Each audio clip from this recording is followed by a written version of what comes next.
child reflects the statistics of colored people in Canada who work tougher, lower paying jobs, while mostly white people work higher paying occupations that are less physically challenging.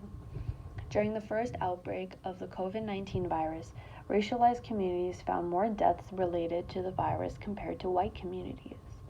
An article published on Learning Network titled More Exposed and Less Protected in Canada, Systematic Racism and COVID-19 explored the possible reasons for the unproportional statistic.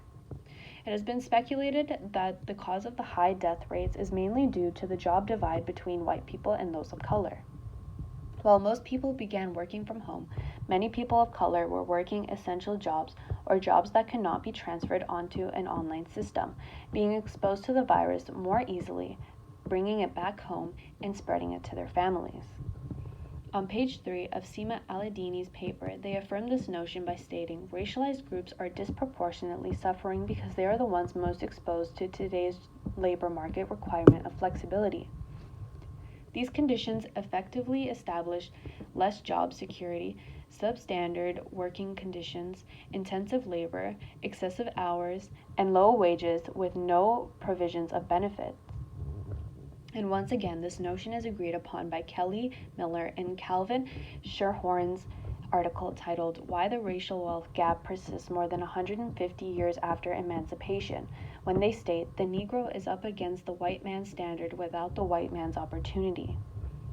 Mainlanders have created a system in which they falsely lead gutter people into working themselves to death, unable to benefit from their labor or leave anything from their family.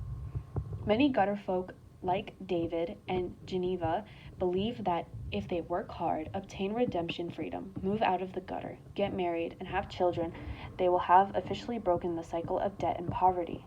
However, that is not realistic because essentially what the mainlanders have created is a stick and carrot metaphor for their system.